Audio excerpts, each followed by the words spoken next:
Number పాడుకుందాం. మనసయేసు మరణ బాధ లలసి బాడవే తననే నరుజోడవే యాగను నిగూడవే నిర్మాను పవచనను చునమి మదిని వేడవే అచి పాపములను బాప వచ్చినాడట వాకిచి తండ్రితో నాగేచమందునా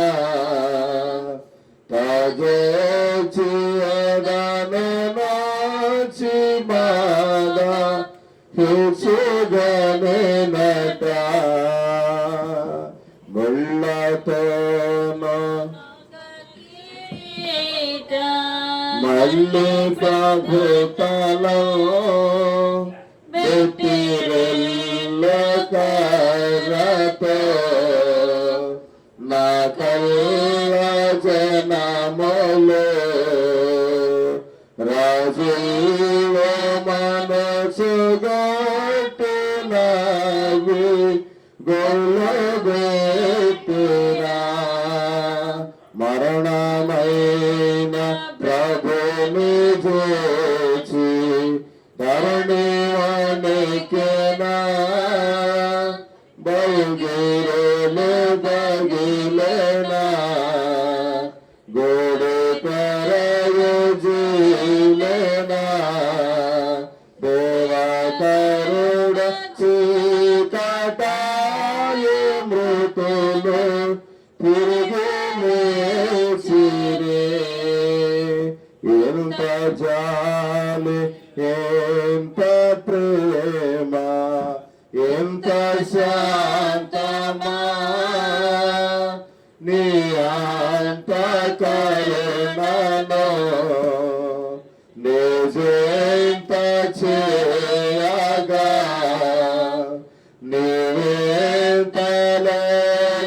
నిత్య జీవ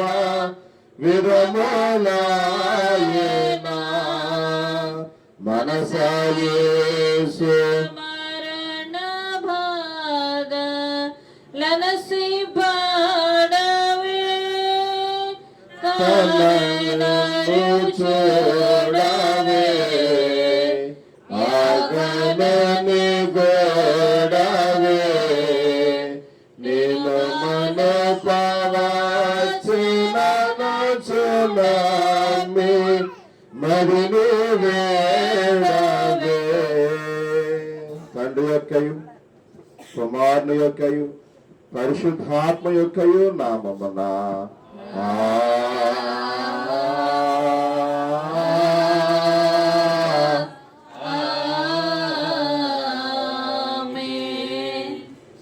ఓ ప్రభువా నా పెదవులను తెరువుము అప్పుడు నా నోరుని స్తోత్రమును బయలుపరచును. ఓ దేవా నన్ను విడిపించుటకు త్వరగా నమ్ము. ఓ ప్రభువా నా సహాయమునకు త్వరగా రమ్ము. తండ్రికిని కుమారునికిని పరిశుద్ధాత్మకును ఆదియందు ఇప్పుడెల్లప్పుడు యుగయుగములందుండునట్లు మహిమ కలుగుగాక. ఆమేన్ ఆమేన్. హల్లెలూయా. మీ దగ్గరున్న పరిశుద్ధ బైబిల్ గ్రంథం తెరచి 113వ సంకీర్తన అంతేనా? ఈరోజు 113 113వ సంకీర్తన ప్రారంభం నుండి ఆఖరి వరకు ఉత్తర పద్ధతులుగా చదువుకుందాం. ఆఖరి వచనం అందరం కలిసి చదువుకుందాం. మొదటి వచనం ప్రారంభం. యెహోవాను స్తుతించుడి, యెహోవా సేవకులారా ఆయనను స్తుతించుడి, యెహోవా నామమును స్తుతించుడి. ఇది మొదలుకొని ఎల్లకాలము యెహోవా నామము సన్నతింపబడునుగాక. సూర్యోదయము మొదలుకొని సూర్యాస్తమయం వరకు యెహోవా నామము స్తుతి నొందదగినది. యెహోవా అన్యజనులందరి ఎదుట మహోన్నతుడు, ఆయన మహిమ ఆకాశ విశాలమును వ్యాపించి ఉన్నది. ఉన్నతమందు ఆసీనుడై ఉన్న మన దేవుడైన యెహోవాను పోలి ఉన్నవాడెవడు? ఆయన భూమి ఆకాశములను వంగి చూడును అనుగ్రహించుచున్నాడు. ప్రధానులతో తన ప్రజల ప్రధానులతో వారిని కూర్చుండబెట్టెను. ఆయన నేల నుండి దరిద్రులను లేవనెత్తువాడు, పెంటకు మీద నుండి పేదలను అందరం పైకెత్తువాడు. కలిసి ఆయన సంతులేని దానిని ఇల్లుగాను కుమారులను సంతోషముల తల్లిగాను చెయ్యను. యెహోవాను స్తుతించుడి. తండ్రికి కుమారునికి పరిశుద్ధాత్మకును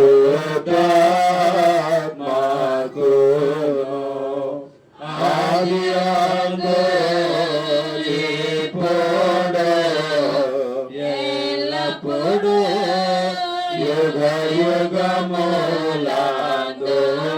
యుగయుగములందుండునట్లు మహిమ కలుగును గాక.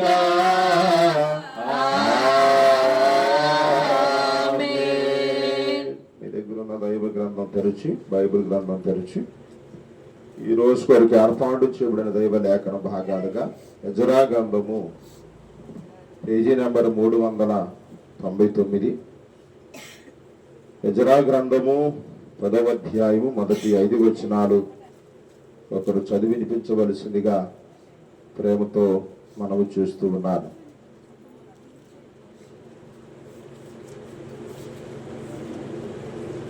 పేజీ నెంబర్ 399, ఎజ్రా గ్రంథము 10వ అధ్యాయము మొదటి 5 వచనాలు. ఎజ్రా ఏడ్చుచు దేవుని మందిరం ఎదుట సాష్టాంగపడుచు పాపమును ఒప్పుకొని ప్రార్థన చేసెను. ఇశ్రాయేలీలో పురుషులు స్త్రీలు చిన్నవారు మిక్కిలి గొప్ప సమూహముగా అతని యొద్దకు కూడి వచ్చి బహుగా ఏడవగా, ఏలాము కుమారుల్లో నొకడు ఏహియేలు కుమారుడైన షెకన్య ఎజ్రాతో ఇట్లనెను, మేము దేశమందుండు అన్యజనులములోను స్త్రీలు పెళ్లి చేసుకొని మా దేవుని దృష్టికి పాపం చేసితిమి. అయితే ఈ విషయంలో ఇశ్రాయేలీలు తమ నడవడి దిద్దుకొందురని నిరీక్షణ కద్దు. కాబట్టి ఈ పని ధర్మశాస్త్రానుసారంగా జరుగునట్లు ఏలిన వాడినైనా నీ యోచనను బట్టి దైవాజ్ఞకు భయపడు వారి యోచన బట్టి ఈ భార్యలను వారికి పుట్టిన వారిని వెలివేయించదమని మన దేవునితో నిబంధన చేసుకునేదము. లెమ్ము, ఈ పని నీ యాధీనంలోనున్నది, మేమును నీతో కూడా నుందుము. నీవు ధైర్యం తెచ్చుకొని దీన్ని జరిగించమనగా ఎజ్రా లేచి ప్రధాన యాజకులను లేవీలను ఇశ్రాయేల్ అందరూ ఆ మాట ప్రకారం చేయనట్లుగా వారి చేత ప్రమాణం చేయించెను. వారు ప్రమాణం చేసుకొనగా, ఓ ప్రభువా మమ్మను కనికరింపుము, దేవునికి కలుగుగాక. మోకరించండి, కళ్ళు మూసుకోండి. ఈ సమయంలో సుశీలరావు భార్య మౌనిక కొంచెం బలహీన స్థితిలో ఉంది. ఆసుపత్రికి తీసుకెళ్తే ఆ గర్భసంచికి చిన్న సర్జరీ చేయాలని డాక్టర్లు సూచించడం జరిగింది. వాళ్ళు కొంచెం భయపడుతూ ఉన్నారు. దేవుడు మౌనికాని తాకున్నట్లుగా, ఆ గర్భస్థాన్ని తాకున్నట్లుగా, దేవుడు ఆ బిడ్డకి ఆపరేషన్లో తోడుగా ఉండనట్లుగా, వారికి కావలసిన సంతానాన్ని దేవుడు వారికి రానున్న రోజులు దయచేయనట్లుగా ఒక చిన్న ప్రార్థన చేసుకుందాం. అందరూ కూడా తొలగించండి, కళ్ళు మూసుకోండి. దేవుడు గత 3 నెలలు మనల్ని కాచి కాపాడి ఈ 4వ నెలలో ప్రవేశింపజేసి ఈ మొదటి దినమున దేవుడు తన సన్నిధికి మనల్ని నడిపించాడు. ఒక దినము దేవుని సన్నిధిలో గడుపుట 1000 దినాల కంటే ఎంతో శ్రేష్టమైన దైవ లేఖనాల్లో మనం చూస్తున్నాం. కాబట్టి ఈ దినమున దేవుని సన్నిధిలో మనం ఉన్నాం కనుక దేవుడు నీతో నాతో మనందరితో ముచ్చటించలాగన దేవుని సహాయాన్ని కోరుకుందాం. ప్రేమ కలిగిన మా తండ్రి, కృపగల దేవ, మహోన్నతుడా, ఇవేనైనా 3 నెలలు నన్ను నీ ప్రజలను కాపాడినందుకు మీకు స్తోత్రాలు. ఈ 4వ నెలలో ఈ మొదటి దినాన ఈ సందులో ఈ రీతికి గడపటానికి మీరు ఇచ్చిన చక్కటి సమయాన్ని బట్టి అవకాశాన్ని బట్టి నీకు స్తోత్రాలు. ఇప్పుడు దాకా పాటలతో మీ నామని స్తుతించాం, ఆరాధన చేశాం. తిరిగి చదవబడిన లేఖనాలన్నీ మా వెనుకల్లో మీరు దీవించండి ప్రభు, మీరు ఆస్వాదించండి. ముఖ్యంగా మౌనిక కొరకు ప్రార్థన చేస్తున్నాను. ఆ బిడ్డను మీరు ముట్టండి, తాకండి, స్వస్థపరచండి అయ్యా. ఆ గర్భాన్ని మీరు తాకండి. డాక్టర్లు ఆపరేషన్ చేయాలని ధారణ చేశారు. ఏదేమైనప్పటికీ నీ చిత్తములు ఏముందో, నీ ఉద్దేశంలో ఏముందో, నీ ప్రణాళికలు ఏముందో దానిని నెరవేర్పులోనికి తెమ్మని ప్రార్థన చేస్తున్నాను ప్రభా. సుశీలరావు మౌనిక జీవితంలో గొప్ప విజయాలు దయచేయండి. ఇంకా అలాంటి స్థితిలో మా సంఘంలో, మా గ్రామంలో ఎవరన్నా ఉంటే అటు వారి జీవితంలో కూడా ఒక నూతన కార్యాన్ని జరిగించమని, ముందు నా సమయం అంతా మేలుకరంగా మార్చుకోమని క్రీస్తు పేరుతో ప్రార్థన చేసి పొందుకున్నాం పరమ తండ్రి. ఆమేన్. పిల్లరా, ప్రభు యేసుక్రీస్తు నామములో శుభవందనాలు తెలియజేస్తున్నాను. 20 నిమిషాలు దేవుని మాటలు విందాం. ఆ తదుపరి ప్రార్థన చేసుకుని ఈ కూడికను మనము ముగించుకుందాం. ఈరోజు యెజ్రా గ్రంథము 10వ అధ్యాయము మొదటి 5 వచనాలు చదవగా మీరందరూ కూడా విన్నారు. ఈరోజు మన ధ్యానాంశం ఏంటంటే మన పాపములను ఏం చేయటం, ఒప్పుకొనుట. మన పాపములను ఏం చేయాలంట, ఒప్పుకోవాలి. పిల్లరా, జీవితంలో ఏ పనైనా చేస్తాం కానీ ఈ పని చేయలేం. ఏ పని? పాపాన్ని ఒప్పుకునే పని. ఎందుకంటే ఈ పాపం ఒప్పుకునే లోపు మన మీద ఇంకొక పాపం ఏం జరిగింది, ఏలుబడి చేసింది. ఈ పాపం క్షమాపణ పొందుకునే వరకు మరొక పాపం మన మీద దాడి చేసింది. అంటే మనిషి అనేవాడు నిరంతరం అంటే ఒక 60-70 ఏళ్ళు జీవించినట్లుగా తాను తల్లి గర్భంలో నుండి తాను చచ్చిపోయేదాకా డే బై డే ఏముంటుందంటే పాపం. పిల్లరా, మనం ఎంత బాప్తీసాలు తీసుకున్నా, ఎంత మారుమనసు పొందినా, ఎంత పాట పాడినా, ఎంత ప్రార్థన చేసినా, ఒకవేళ ఈ తప్పు ఈ పాపం చేయకూడదు అనుకుంటూనే మళ్ళీ సాయంత్రమో రేపో ఆ పాపాన్ని మళ్ళీ రెన్యువల్ చేసుకుంటామా, చేసుకుంటాం. మరి అలాంటప్పుడు రెన్యువల్ పాపాలు చేస్తున్నప్పుడు పాపాలు ఒప్పుకోవటం ఏంది? ఇప్పుడు పాపానికి ఏముండాలి? ఒక ఫుల్ స్టాప్ ఉండాలి, క్వశ్చన్ మార్క్ కాదు ఉండాల్సింది. పాపానికి ఏముండాలి చెప్పండి? ఒక ఫుల్ స్టాప్. ఏంటి ఆ ఫుల్ స్టాప్ చెప్పండి? పాపానికి ఒక ఫుల్ స్టాప్ ఉండాలి, క్వశ్చన్ మార్క్ ఉండకూడదు. నువ్వు ఏ పాపం అయితే చేస్తున్నావో ఆ పాపాన్ని ఏం చేయాలి? ఒప్పుకొని విడిచిపెట్టాలి. సరే, ఈ ఆదివారం లేదా ఈ లెంట డేస్లో ఒప్పుకున్నావు, విడిచిపెట్టేశావు. మళ్ళీ చేయవని గ్యారంటీ ఏమైనా ఉందా? చేయవని ఏమన్నా వారంటీ ఏమైనా ఉందా? లోకంలో ఈ ఫోన్ కొనుక్కుంటే నాకు వాడు వారంటీ ఇచ్చాడు. 1 సంవత్సరం అని 2 ఏళ్ళు అని ఏమి ఇచ్చాడు? నాకు వారంటీ ఇచ్చాడు. ఏ వస్తువు కన్నా ఏముంది? వారంటీ ఉంది. కానీ మనిషికి పాపము చేయుడు అనటానికి వారంటీ ఉందా? చెప్పండి, ఉందా? లేదు. మనం అనుకుంటాం ఇకెంతటితో నా పాపం తీసేయబడింది, ఇకెంతటితో నా పాపం క్షమించబడింది అని అనుకుంటాం. ఏదో మనకు తెలియకుండానే, మనం ఎరగకుండానే మన మీద పాపం మళ్ళీ ఏం చేసింది? దాడి చేసింది. మరి ఏం చేయాలి? ఏం చేస్తే బాగుంటుంది? అసలు పాపాన్ని ఒప్పుకోవటం అంటే ఏంది? అది చిన్న విషయం అనుకుంటున్నారా? ఇప్పుడు మన చేలల్లో మొక్కజొన్నలు ఉన్నాయి, ఒక 50 క్వింటాలు ఉన్నాయి. ఆ మేస్త్రి వచ్చి, చేనాయన వచ్చి ఎత్తి లారీలో పెట్టాయంటే పెట్టేసేస్తారు. అంతటితో ఇక ఆ పని అయిపోయింది. పాపాన్ని ఒప్పుకొని ఇక ఆపేయటం అంటే అంత చిన్న ఈజీ అనుకుంటున్నారా? బైబిల్లో పాపం గురించి ఏముందంటే అది మొయ్యలేనంత భారమైంది. గత దినాల్లో మీకు గుర్తు చేశా, అసలు పాపాన్ని ఎవరు కూడా మొయ్యలేరు. దేన్నైనా మోయొచ్చు, ఆఖరికి గాలిని, నీరుని, దేన్నైనా మోయొచ్చు, కానీ పాప భారాన్ని ఏం చేయలేరు, మొయ్యలేరు. అలాంటి పాప భారాన్ని మొయ్యలేని మనము అసలు పాపాన్ని ఒప్పుకోవటం అంటే ఏంది? చాలాసార్లు అంటారు, ఇక నేను ఆ పాపం ఒప్పుకున్నానమ్మా, ఇక నేను చేయను. తెల్లారే చేసింది అమ్మా. ఎక్కడ చేసింది? తెల్లారే. మరి ఏం చేద్దాం? పిల్లరా, అసలుకి ఎజ్రా పాపాన్ని ఎందుకు ఒప్పుకోవాలనుకున్నాడు?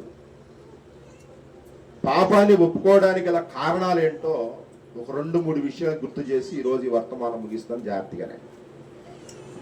ఎజ్రా అనగా అర్థం ఎవరికైనా తెలుసా? ఈ పేరుకి అర్థం ఎవరికైనా తెలుసా? అయ్యా, బైబిల్లో చదవమాకండి, ఉండదు మీకు. ఎజ్రా అనగా అర్థం ఏంటో తెలుసా? సహాయం. ఏ దేవ సహాయం కాదు, కొత్త సహాయం. ఎజ్రా అనగా అర్థం ఏంటి? సహాయం. ఈ ఎజ్రా ఏ వంశీయుడో తెలుసా మీకు? లేవి వంశానికి చెందినవాడు. ఈ ఎజ్రా ఎవరయ్యానంటే ఒక యాజకుడు. ఎవరు చెప్పండి? ఈయన ఒక యాజకుడు, ఒక సేవకుడు, ఒక దైవజనుడు, ఒక దేవుని ప్రతినిధి. ఇలాంటి దైవజనుడు, ఇలాంటి యాజకుడు, ఇలాంటి సహాయం అని పేరు పొందిన ఎజ్రా ఈ 10వ అధ్యాయము 1వ వచనంలో చూడండి. ఎజ్రా ఏడుచుచు, ఏం చేస్తూ? ఏడుచుచు. ఒక సేవకుడు ఏడుస్తున్నాడమ్మా, ఒక దైవజనుడు ఏడుస్తున్నాడమ్మా, ఒక దేవుని ప్రతినిధి ఏడుస్తున్నాడు. పిల్లలు ఏడిస్తేనే మనం తట్టుకోలేం కదా, పక్కనోళ్ళు ఏడిస్తే మనం తట్టుకోలేం కదా, ఇరుగు పొరుగు వాడు ఏడిస్తే మనం తట్టుకోలేం కదా. అలాంటిది దైవజనుడు, యాజకుడు దేవుని సన్నిధిలోనికి వచ్చి ఏం చేస్తున్నాడు చెప్పండి? ఏడుస్తున్నాడు. మనకు తెలుసు, మొదటి సమూయేలు గ్రంథంలో అన్నా కూడా ఏం చేసింది? ఏడ్చింది. చాలా మంది భక్తులు దేవుని సన్నిధికి వచ్చి ఏం చేశారు చెప్పండి? ఏడ్చారు. దావీదు లాంటి వాడు సైతమే దేవుని సన్నిధిలో ఏం చేశారు? ఏడ్చి ప్రార్థన చేసి. ఇర్మియా లాంటి వాడు సైతమే దేవుని సన్నిధిలో ఏడ్చి ఏం చేశారు? వాళ్ళు ప్రార్థన చేసి. యేసు ప్రభు వారు కూడా ఏడ్చి ఏం చేశాడు? ఆయన ప్రార్థన చేశాడు.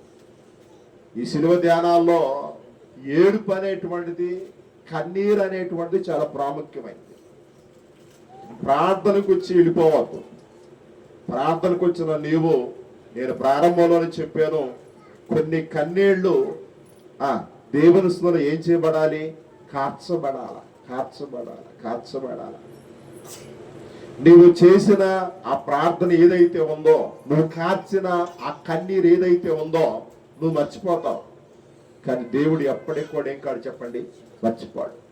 చూడండి, ఎజ్రా ఏడుచుచు దేవుని మందిరం ఎదుట రెండవ పని ఏం చేశాడు చెప్పండి? సాష్టాంగపడ్డాడు. మందిరం ఎదుట. మందిరంలోనికి రావటమే పెద్ద శాఖర్ అయిపోయింది మనకి. మందిరానికి రావటమే పెద్ద కష్టం అయిపోయింది మనకి. అట్లాంటిది మందిరానికి వచ్చి ఏడవటం అంటే అసలు జరిగే పని. అట్లాంటిది మందిరంలోకి వచ్చి సాష్టాంగపడి నమస్కారం చేయటం అంటే అంత ఈజీ ప్రాసెస్ అనుకుంటున్నారా? 3వది చూద్దాం రండి. పాపమును ఒప్పుకొని ప్రార్థన చేశారు. ఏం ఒప్పుకొని? పాపమును ఒప్పుకొని. నెంబర్ 1, ఎజ్రా ఏడ్చాడు.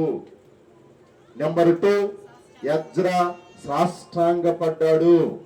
నెంబర్ 3, పాపమును ఏం చేశాడు చెప్పండి? ఒప్పుకొని ఏం చేశాడు చెప్పండి? ప్రార్థన చేశాడు. ఇప్పుడు ఎజ్రా ఏమన్నా పాపం చేశాడా? మరి ఎవరు పాపాలు ఒప్పుకున్నాడు? అక్కడే ఉంది. 2వ వచనం ఆఖరి భాగంలో చూడండి. ఆఖరి భాగంలో నేను చదువుతున్నా చూడండి. మా దేవుని దృష్టికి పాపము చేసితిమి. ఎవరంట వాళ్ళు? ఇశ్రాయేలు. ఆ కంటిన్యూషన్ చూడండి. అయితే ఈ విషయములో ఇశ్రాయేలీలు తమ నడవడి దిద్దుకొందురను నిరీక్షణ కద్దు. అంటే వాళ్ళకి ఆ నిరీక్షణ లేదు. నిరీక్షణ అనేటువంటి కద్దు. అసలు ఒప్పుకుంటారా ఇశ్రాయేలీలు వాళ్ళు తప్పు చేశారు, వాళ్ళు పాపం చేసిన దేవుని దగ్గర? అసలు అది జరిగిద్దా? అది అయ్యిద్దా? అదొక కలలాగా మిగిలిపోయినటువంటి పరిస్థితి. అట్లాంటిది దేవుని సేవకుడు యాజకుడైన ఎజ్రా ఎవరైతే ఇశ్రాయేలుగా దేవుని ప్రజలుగా ఉన్నారో వారి పాపాలు ఒప్పుకుంటూ ఏం చేశాడు చెప్పండి? ఏడ్చినట్లుగా, సాష్టాంగపడినట్లుగా, వాళ్ళ పాపాలు ఒప్పుకొని ప్రార్థన చేసినట్లుగా దైవ లేఖనాల్లో ఈ మొదటి 5 వచనాల్లో మనం చూస్తూ ఉన్నాం. ఇక 2 విషయాలు చెబుతాను. ఇక్కడ ఎజ్రా తన పాపాలు ఒప్పుకుంటున్నట్లుగా, ఇశ్రాయేలు పాపాలు ఒప్పుకుంటున్నట్లుగా దైవ లేఖనంలో మనం చూస్తూ ఉన్నాం. రెండవది యెషయా గ్రంథము 59వ అధ్యాయము మొదటి 2 వచనాలు మీరు చదవగలిగితే చూద్దాం రండి. రక్షింప నేరకయుండునట్లు యెహోవా హస్తాలు కురచగాలేదు, విననేరకయుండునట్లు ఆయన చెవులు మందము కాలేదు. మీ దోషములు మీకును మీ దేవునికి ఏమొచ్చాయి? అడ్డుగా వచ్చాయి. మీ పాపములు ఆయన ముఖమును మీకు ఏం చేయబడిందంట? మరుగు. ఇలా పాపం చేస్తే దేవుడు ముఖం ఏమైంది? మనకి మరుగు చేయబడింది. అంటే ఇక ముఖం, దేవుని ముఖం మనకేం కాదు, కనబడదు. చాలా మంది మూర్ఖులు ఏమంటారంటే, మరి దేవుడు ఉంటే కనబడమను, వీడేందో పరిశుద్ధుడైనట్టు, వీడేందో పవిత్రుడైనట్టు. అసలు దేవుడు కనబడటం అంటే, దేవుడు మాట్లాడటం అంటే అంత ఈజీ అయిన ప్రాసెస్ అనుకుంటున్నారా? దేవుని సన్నిధికి వచ్చి మనం లోకాసువార్తలో చూస్తాం, అన్నా అనే ప్రవక్తిని 84 ఏళ్ళు దేవాలయాన్ని వదలకుండా కన్నీరు విడుచుచు ఉపవాసాలు ఏం చేసింది? ప్రార్థన. ఒకరోజు ప్రార్థనకు రావటానికి అంత కష్టం మనకి, ఒకరోజు ఉపవాసం ఉండటానికి అంత కష్టం మనకి, ఒకరోజు పాపాలు ఒప్పుకోవడానికి అంత బాధ మనకి. అలాంటిది అన్నా అనే ప్రవక్తిని 84 ఏళ్ళు దేవాలయాన్ని ఏకదాటికి వదలలా. దేవుడు నీ పాపాలు క్షమించాలన్నా, దేవుడు నీ దోషాలు క్షమించాలన్నా, దేవుడు నీ బలహీనతలు క్షమించాలన్నా, దేవుని ముఖం నీకు కనపరుచుకోవాలన్నా బైబిల్ చెబుతూ ఉంది. చూడండి, రక్షింపనేరకైనట్లు దేవుని హస్తాలు ఏమి కాదు, మన హస్తాలైతే కొరచవి, మన హస్తాలైతే పనికిరావు, మన హస్తాలైతే సహాయం చెయ్యవు, మన హస్తాలైతే ఇతరులను ఆదుకోవు. కానీ దేవుని హస్తాలు ఎలాంటివి? కొరచ కానే కాదు. విననేరకయుడినట్లు దేవుని చెవులు ఏమన్నా మనగలాగా మందమా? కాదు. మనం నిద్రపోము, పక్కన వాళ్ళు లేపుతుంటే మాత్రం లేకము. ఏంది రాత్రి లేపుతుంటే లేగలేదనంటే మనం ఏమంటాం? నువ్వు లేపేటానికి నేను ఎక్కడికి వెళ్ళిపోయాను, నిద్రలోకి వెళ్ళిపోయాను అంటారు. చూడండి, బైబిల్ చెబుతుంది విననేరకైనట్లు ఆయన చెవులు మందము కాలేదు. మరి ఎందుకు ఆయన హస్తాలు, ఎందుకు ఆయన చెవులు అనంటే, మీ దోషములు నీకును దేవునికి ఏమయ్యాయంట? అడ్డు. ఈ శిలువ ధ్యానాల్లో దేవుని సహాయం నాకు అందలేదని నువ్వు అనొద్దు అమ్మా. దేవుడు రక్షించలేదు అని అనుకోవద్దు, దేవుడు నన్ను దీవించలేదు అనుకోవద్దు, దేవుడు నన్ను స్వస్థపరచలేదు అని అనుకోవద్దు, దేవుడు నా కన్నీరు తొడవలేదు అనుకోవద్దు. దేవుని కార్యం ఏదైనా నీ జీవితంలో, మన జీవితంలో జరగాలనంటే ఎజ్రా ఏ రీతిగా ఏడ్చాడో ఈ రాత్రులు వేడవాలి. ఎజ్రా ఏ రీతిగా సాష్టాంగ నమస్కారం చేశాడో నువ్వు అలాగ సాష్టాంగ నమస్కారం చెయ్యాలి. ఎజ్రా ఏ రీతిగా ఇశ్రాయేలు పాపాలు ఏం చేశాడు? ఒప్పుకున్నాడో నీ జీవితంలో నీకు తెలియకుండా, నీకు తెలిసి ఏ పాపమైతే చేశావో, చేస్తున్నావో అది నీకు తెలుసు, అది మీరు ఎరుగుదరు. దాన్ని ఏం చేయాలంట? ఒప్పుకోవాలి. అలా ఒప్పుకున్నప్పుడు బైబిల్ చెబుతుందో చూడండి, 2వ వచనం, నీ పాపమును ఆయన ముఖమును నీకు ఏం చేసినాయి అంట. అందుకనే ఈ రోజు కూడా మన పాపాలు క్షమించబడ్డా. ఎందుకనే ఈ రోజు వరకు కూడా మన దోషాలు తీసివేయబడ్డా. కాబట్టి ఈ రాత్రికాల సమయంలో నీ దోషాలు మన దోషాలు దేవునికి మనకు ఏమైనా చెప్పండి అడ్డుగావని. అందుకనే నువ్వెంత ప్రార్థన చేసినా దేవుని సహాయం నీకు రావడం. మూడవది గుర్తు చేస్తున్నాను, రండి. 1 యోహాను పత్రిక 1వ అధ్యాయం 9వ వాక్యం చదువుతారా? మూడవది గుర్తు చేస్తాను, రండి. 1 యోహాను పత్రిక 1వ అధ్యాయము 9వ వాక్యాన్ని ఈరోజు మనము చదువుదాం. మన పాపములను మనము ఏం చేయాలి? ప్రార్థనకు వచ్చి ఒప్పుకోకుండా వెళ్తే బైబిల్ ఏం చెబుతుంది? మన పాపాలు ఏం చేయాలి? ఒప్పుకోవాలి. ఈ శిలువ ధ్యానములు ఈ రోజు 24వ రోజు. ఒకవేళ ఈ రోజు కూడా నువ్వు పాపంలో ఉన్నావేమో, ఈ రోజు కూడా నువ్వు బలహీనతలో ఉన్నావేమో, ఈ రోజు కూడా ఏదో ఒక పొరపాటులో ఉన్నావేమో, సేవకుడిగా ఉన్నావని మాత్రమే నేను చెబుతున్నా. ఉన్నావో లేదో నీ అంతరాత్మకు తెలుసు. అలా జీవిస్తున్నావో లేదో నీ మనస్సాక్షికి తెలుసు. ఏ పాపమైతే నీలో ఉందో, ఏ దోషమైతే నీలో ఉందో, ఏ బలహీనత అయితే నీలో ఉందో బైబిల్ చెబుతూ చూడండి. మన పాపములను మనము ఏం చేయాలి? ఒప్పుకొనిన ఎడల. పాపాన్ని ఒప్పుకోకుండా ప్రార్థన అయిపోయిన తర్వాత వెళ్ళిపోయావు అనుకో, ఒప్పుకోకుండా. ఒప్పుకొని వెళ్తే ఇబ్బంది లేదు. మళ్ళీ చెబుతున్నా, ఒప్పుకొని వెళ్తే ఇబ్బంది లేదు. కానీ ఒప్పుకోకుండా కానీ నువ్వు వెళితే చర్చిలోకి ఎట్లా వచ్చావు ఇంటికాడ నుంచి, నువ్వు ఇంటికి అట్టాగే తిరిగి వెళ్తావు. దాన్ని ఏమంటారంటే ఎదుగు మొదుగు లేదంటారే, అట్లా అన్నమాట. ప్రార్థనకు వచ్చావు, కూర్చున్నావు, వెళ్ళావు. ప్రార్థనకు వచ్చావు, కూర్చున్నావు, వెళ్ళావు. ప్రార్థనకు వచ్చావు, కాసేపు దేవుని మాట్లాడినా, వెళ్ళావు. కానీ నీ నోరు కుట్టేసుకుంటే, ఇది నీ పాపం ఒప్పుకునే విషయంలో, నీ నోరు నీ పెదాలు మూసుకుంటే నీ పాపాన్ని ఒప్పుకునే విషయంలో నీకు ఏ సహాయం కూడా ఈ రాత్రి అందదు. ఏ ఆశీర్వాదం కూడా నీకు రాదు. ఏ స్వస్థత కూడా నీవు అనుభవించలేవు. ఏ దీవెన కూడా నువ్వు పొందుకోలేవు. బైబిల్ చెబుతూ ఉంది, మన పాపములను మనం ఒప్పుకొని ఎడల మన దేవుడు ఎవరంట? నమ్మదగినవాడు. ఈ రాత్రి నీవు నీ పాపాన్ని ఒప్పుకొని విడిచిపెట్టి వెళ్ళి, ఇక్కడ మన దేవుడు ఎవరయ్యానంటే నమ్మదగినోడు. నమ్మదగినోడు. మన దేవుడు ఏం చేస్తాడంటే, నువ్వు గతంలో ఆ పాపం చేసావుగా, గతంలో ఈ పాపం చేసావుగా అని ఏలెత్తు చూపించేవాడా? చూపించేవాడు కాదు. మీకు యోహాను సువార్త 8వ అధ్యాయంలో ఆ వ్యభిచారపు స్త్రీతో అందరు రాళ్ళు కొడుతుంటే ఆమెను రక్షించి క్షమించిన దేవుడు ఒక మాట అన్నాడు, అమ్మా ఎవరు నిన్ను శిక్షించలేదా? అయితే నేను కూడా నిన్నేం చేయను? శిక్షించను. ఇక నేను శిక్షించకుండా ఉండాలంటే ఇక నువ్వు చేయాల్సిన పని ఏంటి? ఇక వెళ్ళి పాపం చేయొద్దు, తప్పు చేయొద్దు. ఒకవేళ నువ్వు ఆ పాపం చేస్తే, ఒకవేళ నువ్వు ఆ తప్పు చేస్తే ఏం జరిగింది అన్నాడు? ఈరోజు పిల్లరా, మనము దీవించబడకపోవటానికి కారణం ఏందనంటే, ఆ స్త్రీతో దేవుడు చెప్పాడు ఇక వెళ్ళి చెయ్యొద్దు అని. ఒకవేళ చేస్తే ఏం జరిగిందో కూడా చెప్పాడు. చెయ్యొద్దు అన్నాడు ఆయనే, మళ్ళీ చేస్తే ఏం జరిగిందో కూడా చెప్పాడు. మనం ఏం చేస్తాం? ప్రార్థనకి వెళ్తున్నాను. అయితే ప్రార్థనకి వెళ్తే ఏందంట?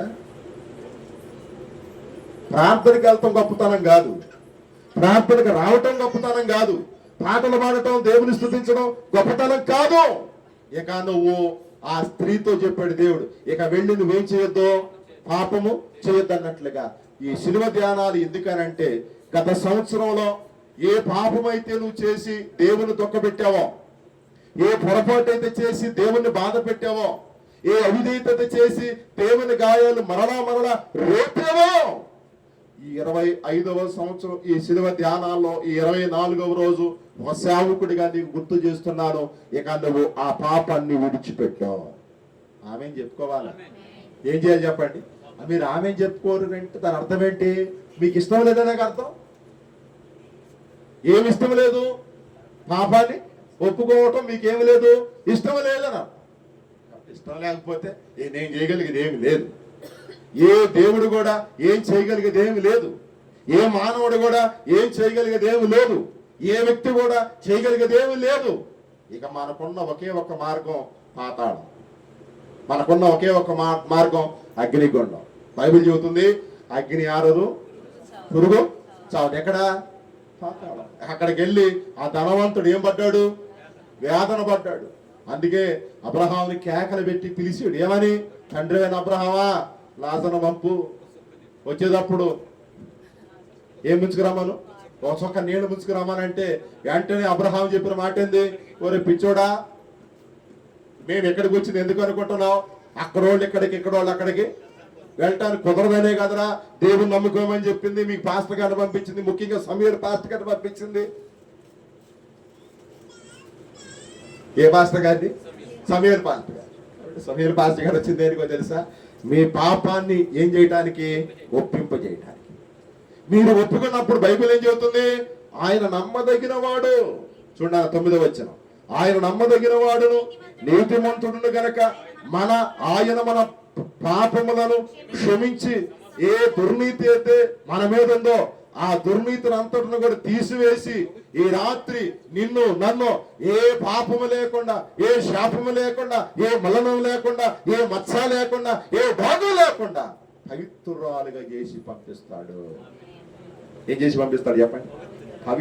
పవిత్రులు అంటే ఒక మాట చెప్పాలంటే నిన్న మన చెప్పాను, దేవుడు ఎవరని? పరిశుద్ధుడని. అంటే మనం కూడా అప్పుడు ఏమైపోతాం? పరిశుద్ధుడు. అబ్బా, ఒక్కసారి అది ఊహించుకోండి. దేవుడు పరిశుద్ధుడు, నేను పరిశుద్ధుడైతే ఎంత బాధ. దేవుడు పరిశుద్ధుడు, నేను కూడా పరిశుద్ధురాలనైతే ఎంత బాధ.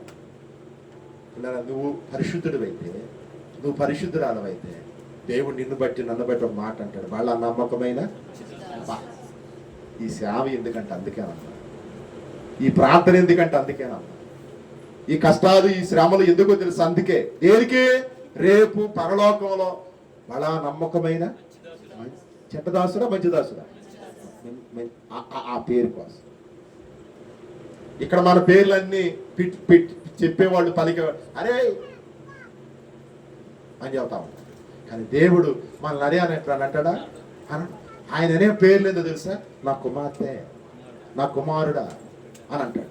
ఇంకా మనల్ని ఆయన ఏమని పెట్టి బలా నమ్మకమైన మంచి దాసుడు. ఎప్పుడో మన పాపాలు మనం ఒప్పుకున్నాం, మన దోషాలు మనం ఒప్పుకున్నాం, మన పాపాలు మన అవిధేయతలన్నీ తీసివేయబడినప్పుడు మనం ఏమవుతామంట? పరిశుద్ధులు అవుతాం. బలా నమ్మకమైన మంచిదా. మన పాపాలు మనం ఒప్పుకుని, మన దోషాలు మనం ఒప్పుకుని పాత నిబంధనలు ఉంటుంది కదా, ఆయన ఇవన్నీ కూడా తీసుకెళ్ళి ఎక్కడ పడతాడు తెలుసా? సముద్ర అగాధంలో పడేస్తాడు. అందుకే అందరం కూడా సముద్రంలోకి వెళ్ళి మునిగేది. దేనికి చెప్పరా మీరు? ఎవరో కొంచెం మునిగారు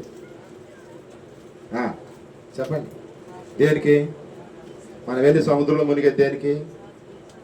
బాప్తీసానికి. అంటే ఇక బాప్తీసం తీసుకోగానే మన పాపాలన్నీ కూడా అక్కడ ఏమైపోయినట్టు విడిచిపెట్టేసాం. కాబట్టి అట్టి స్థితిలోనికి మనం అందరం కూడా రావాలని 24వ రోజు తెలియజేస్తూ మాటలు ముగిస్తున్నాం. దేవుడి కొద్ది మాటలు దీవించి ప్రభు ఆశీర్వదించును గాక. ఆమె సమస్త జ్ఞానానికి మించిన దేవుని సమానాలు యేసుక్రీస్తు వల్ల మీ హృదయాలకు తలపై కావులు ఉండు గాక. ఆమేన్. ఎంతో వింత ఎంతో చింత యేసు నాదు మరణ పంతముతో చేసిరంత సంత ప్రజలు స్వామి నాత ఎంతో ఎంతో చింత యేసు నాదు మరణ కాటి కాటి నేటి కోటి పేటి రేసు నాదు నచట అతి శ్రమల